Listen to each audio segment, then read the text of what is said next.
Surprise পেতে কার না ভালো লাগে, তাও যদি হয় প্রিয় মানুষের কাছ থেকে দেওয়া সারপ্রাইজ। আমার তো ভীষণ ভালো লাগে। হ্যালো এভরিওয়ান, কেমন আছো সবাই? তো আজকে ছিল আমার বার্থডে। তো বার্থডেতে তেমন কিছু করার আমার কখনোই প্ল্যান থাকে না। তো আজকে ভাবি হুট করেই বলছিল চলো তোমাকে একটু রেডি করিয়ে দিই। তো রেডি হয়ে ভাবি আমাকে নিয়ে বের হয়ে গেল। তো আমি তখনও বুঝতে পারিনি অ্যাকচুয়ালি ভাবি আমাকে কোথায় নিয়ে যাচ্ছে।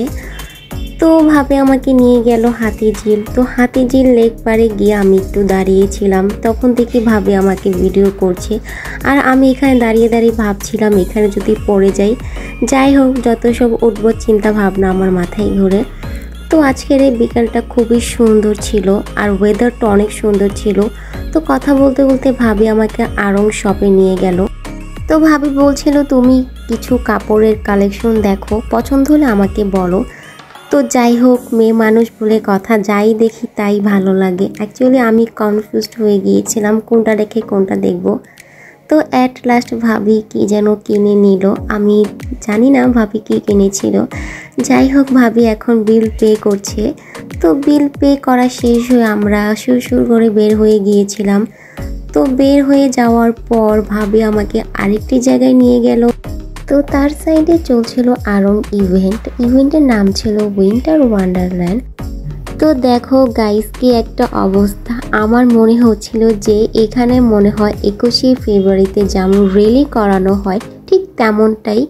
তো কি আর করার, ইভেন্টে যেতে হলে এখানে তো যেতেই হবে। তো আমি আর ভাবি লাইনে ঢুকে গেলাম। তো আসার পর এখানে এসে শুনছিলাম যে যাদের ফোনে আড়ং অ্যাপস নেই তারা নাকি ভিতরে প্রবেশ করতে পারবে না। তো যাই হোক, ফাইনালি আমরা ইভেন্টে চলে আসলাম। আর ইভেন্টে এসে দেখলাম অনেক ভিড়, যেহেতু ইভেন্ট। তো ইভেন্টে অনেক ধরনের আর্টিস্ট এসেছিল, দেন সিঙ্গার এসেছিল। আসলে আমরা যখন ইভেন্টে গিয়েছিলাম তখন কনসার্ট প্রায় শেষের দিকে। তো এখানে লাইটিং খুব ভালো ছিল। তো ভাবি বলছিল তুমি একটু দাঁড়াও, আমি তোমাকে একটু ভিডিও করে নিই। আর এখানে এসে দেখি 360 ফটো বুথে অনেকেই ভিডিও করছিল।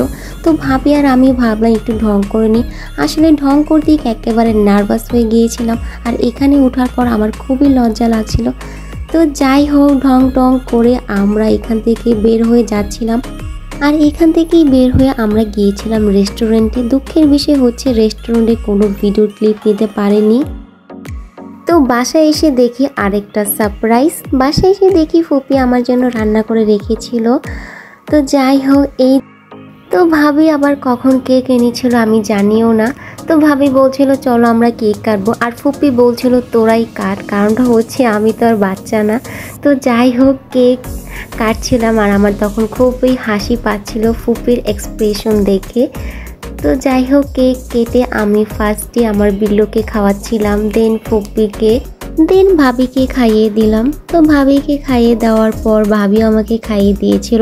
আসলে আজকের এই দিনটা খুবই ভালো কেটেছিল।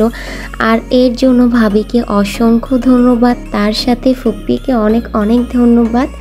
তো যাই হোক, আজকের দিনটাকে এত সুন্দর স্পেশালি করার জন্য ভাবিকে আবারও অনেক ধন্যবাদ। তো আজকের দিনটা খুবই ভালো কেটেছিল। আল্লাহ হাফিজ।